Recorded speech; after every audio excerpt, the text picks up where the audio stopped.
Attention, friends. Are you ready to embark on a journey into the unknown this Mother's Day? Prepare to dive into the depths of your family's history with mylifeinabook.com. Each week, mylifeinabook.com sends intriguing questions, uncovering the thrilling tales of your mom's past, and then she can either type her response or use their voice-to-text feature. From daring escapes to nail-biting encounters, her life becomes an epic adventure waiting to be explored. This Mother's Day, give the gift of excitement and intrigue with mylifeinabook.com. It's a thrilling ride through your mom's life that you won't want to miss. I gave this to my mom last year, and let's just say I didn't know my mom as well as I thought I did. Check out mylifeinabook.com and use code Shane at checkout for 10% off. Create an unforgettable gift for your mom this Mother's Day. That's mylifeinabook.com and use code Shane for 10% off today.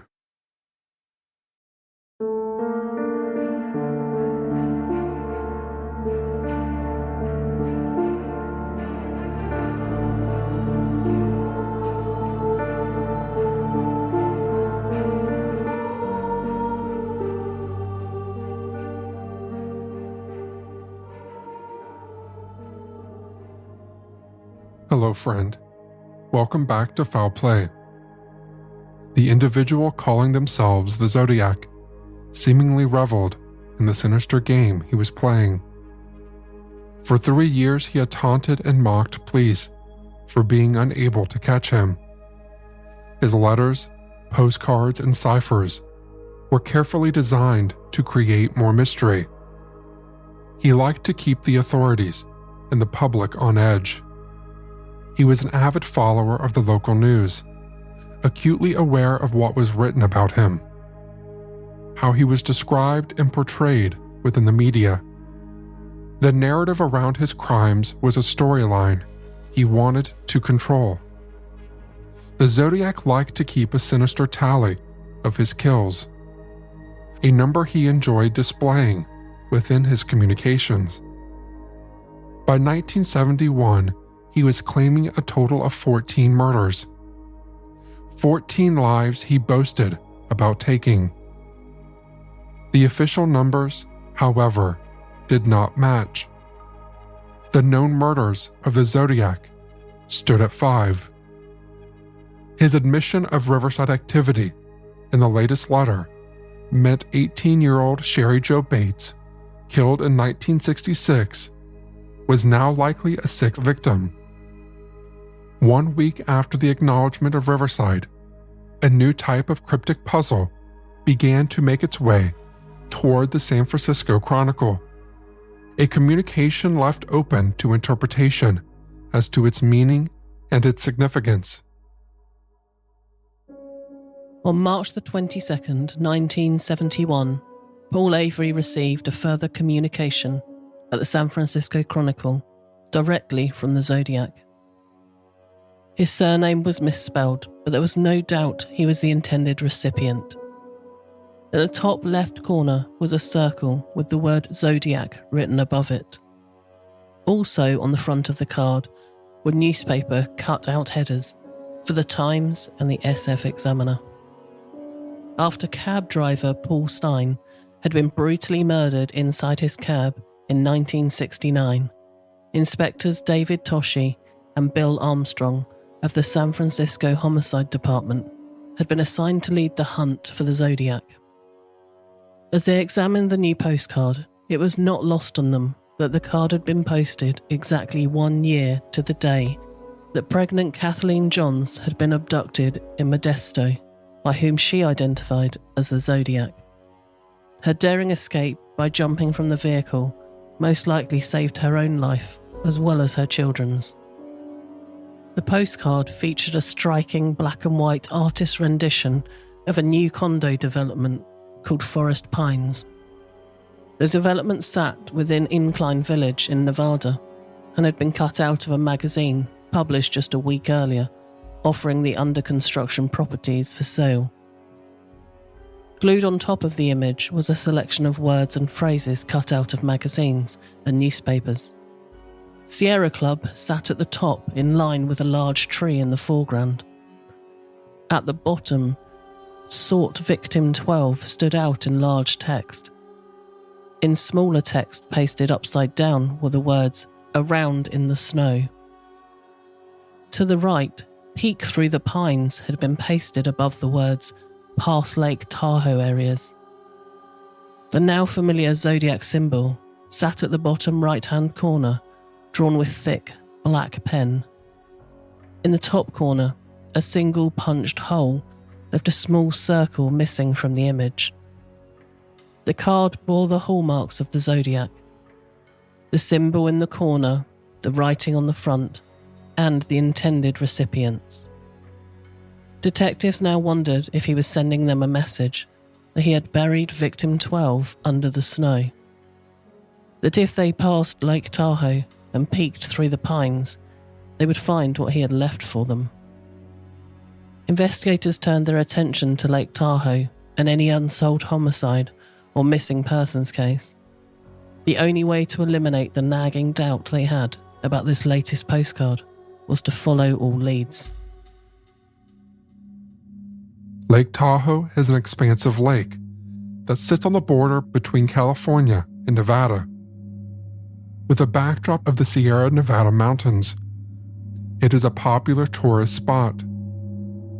The Sahara Tahoe Casino Hotel was a large, enticing casino venue in the town of State Line in Nevada. Just 6 months before, this was the location of a disappearance that puzzled both the young woman's family and local police. When the Lake Tahoe Police Department passed on the details to the Zodiac investigation, the missing persons inquiry took on a new pace. Donna Lass was 25 years old and a qualified nurse. She had worked at the Sahara Tahoe at the first aid station for the casino since June of that year, and she enjoyed her job. On September 6th, she started her shift at 6 p.m. as usual. As the evening progressed towards her 2 a.m. finish time, she saw her last patient at 1:30. Donna was scheduled to write a log entry at 1:45 that morning, but uncharacteristically, it was never written. Donna Lass was never seen again. No one witnessed Donna leaving the casino in those early hours or arriving at her apartment, which was a 15-minute walk away. She didn't drive to work that night, but friends informed investigators that she wouldn't have walked home alone in the dark at 2 a.m. The last confirmed sighting of Donna was by her final patient when she left the first aid station at 1:40 a.m. Donna had appeared cheerful and relaxed. She showed no signs of haste or concern. There were no indication from her words or actions that anything was amiss. A friend of Donna's, Joanne Getchie, was driving over from California that evening to meet her the following night. They had arranged to spend that weekend together. It was Labor Day weekend, and they were looking forward to catching up. Joanne arrived at the casino as planned, caught up on her sleep, and went down to their agreed meeting point late in the evening on September 7th. That was before the days of cell phones, and Donna didn't have a telephone yet in her apartment. As the night wore on and there was no sign of Donna, Joanne spoke with the security at the casino, asking if they knew where her friend was. They were unable to help her. Donna had not been seen since her shift the previous evening. Now that we're halfway through the episode, I just need to take a quick mental performance shot really fast. Friend, I don't know about you, but I've been really struggling to keep up lately. It seems like no amount of coffee I have is never enough. Here recently, this company reached out. They're called Magic Mind, and they sent me some of these performance shots. And to be honest with you, I thought it was going to be a bunch of snake oil products.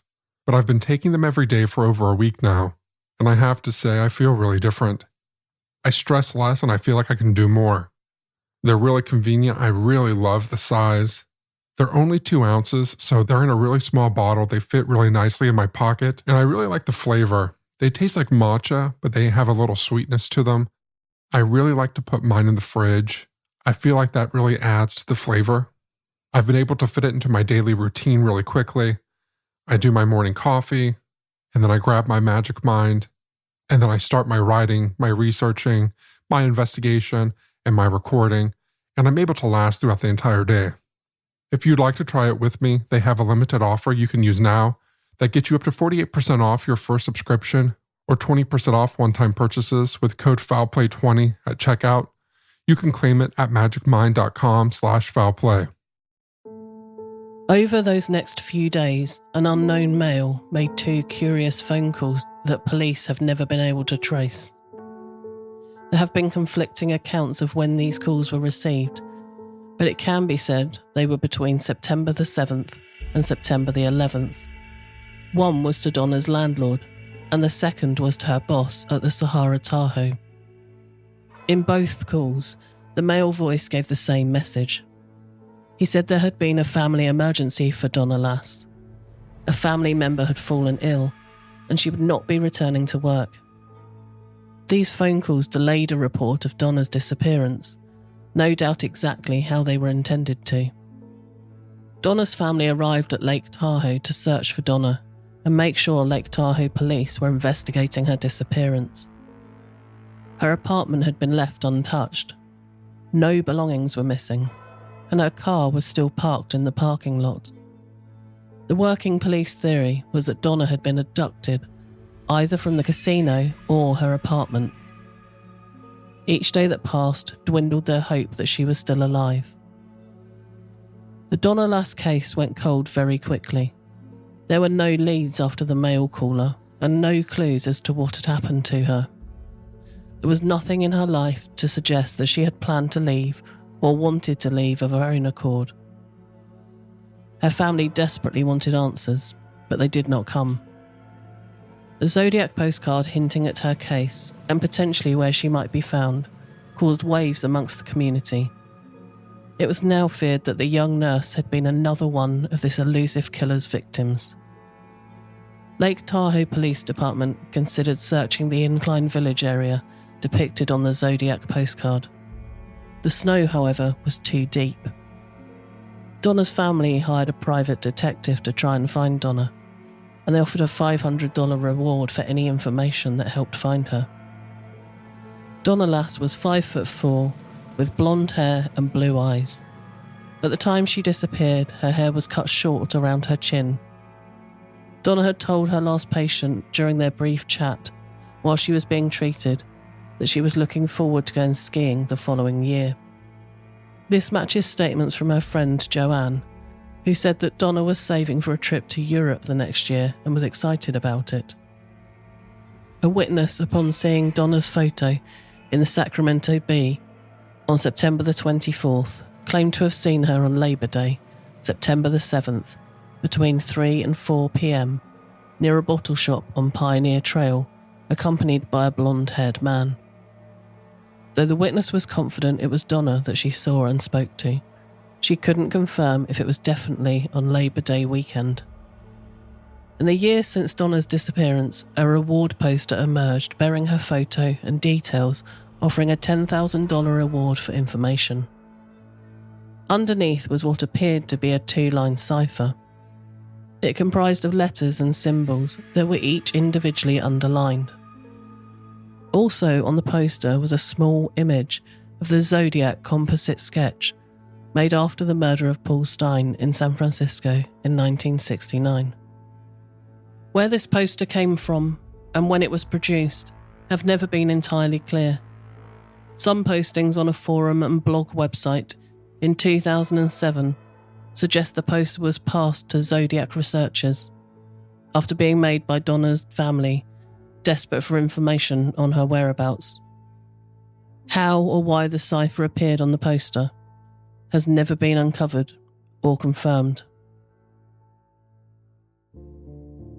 the end of 1985, a fisherman was passing through Yuba Gap in Placer County, California, on his way to Lake Valley Reservoir, towards Lake Tahoe.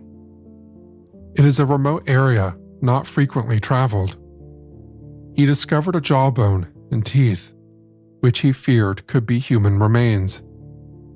He made contact with the sheriff's office to report what he'd found. In January 1986, a search was organized, including cadaver dogs who found a human skull in the same area. Forensic officers were unable to identify the remains at the time, with DNA technology not yet available. In December 2023, a newly formed task force within Placer County, who were focused on cold cases, sent the skull for DNA analysis at the California Department of Justice Bureau of Forensic Sciences. Advances in DNA analysis enabled forensic scientists to extract a DNA profile from the remains and run this through their databases. The DNA was a direct match to a sample provided by Donna's sister and kept on file. The remains of Donna Lass had been found. September 6, 1970 was the last time anyone saw Donna Lass. The 25-year-old South Lake Tahoe resident was on the job at the time. She was working as a nurse at the Sahara Tahoe, which is a casino on the Nevada side. That casino hotel is now the Golden Nugget. While the name has changed, what hasn't is the mystery surrounding Lass's disappearance. Old cases stay open till they're solved. Enter a new cold case team made up of people from the Placer County Sheriff's and District Attorney's offices. Last week, the team sent the skull to the California Department of Justice, hoping new technology could ID it. It matched with Lass, but it's still unclear how she died. It hasn't been proven to be a homicide at this point, but we're obviously treating it that way. So what happens next? Even after more than 5 decades since Donna Lass was last seen here, there are still no suspects, but police say they won't stop searching. From here on, it's just a matter of following up on any leads that may come in. Stevenson hopes Lass's family finds some closure knowing her fate, but understands there are more questions they want answered. Obviously, it was a long time ago, but families never forget. The Lake Tahoe Pines postcard has long been suspected of being from the Zodiac Killer. It was a creation that bore the hallmarks of his previous mailings, including the mystery and intrigue they generated. The multiple Zodiac communications that have come before this postcard had been, by 1971, published in national newspapers. Several articles had been written about the killer and his despicable crimes.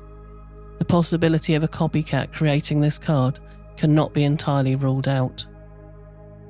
The remains of Donna Lass were found over 70 miles away from where she was last seen at the Sahara Tahoe. There is no way of knowing how long they had been in this final resting place before being found. There are no answers in her case, no understanding of how her life came to an end or why. It is hoped one day true justice will be found for Donna Lass and her family. For the Zodiac Killer, his time in the bright rays of the media spotlight, due to his frightening letters and perplexing ciphers, was coming to an end. As his communications began to go quiet, identification of the individual behind them began to gather speed. The quest to unmask the real identity of the Zodiac Killer was the focus of everyone's attention.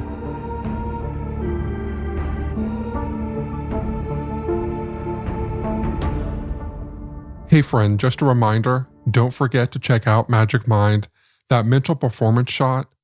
You can find the link in the show notes. They have a limited offer you can use now that gets you up to 48% off your first subscription or 20% off one-time purchases with code FOULPLAY20 at checkout. You can claim it at magicmind.com/foulplay.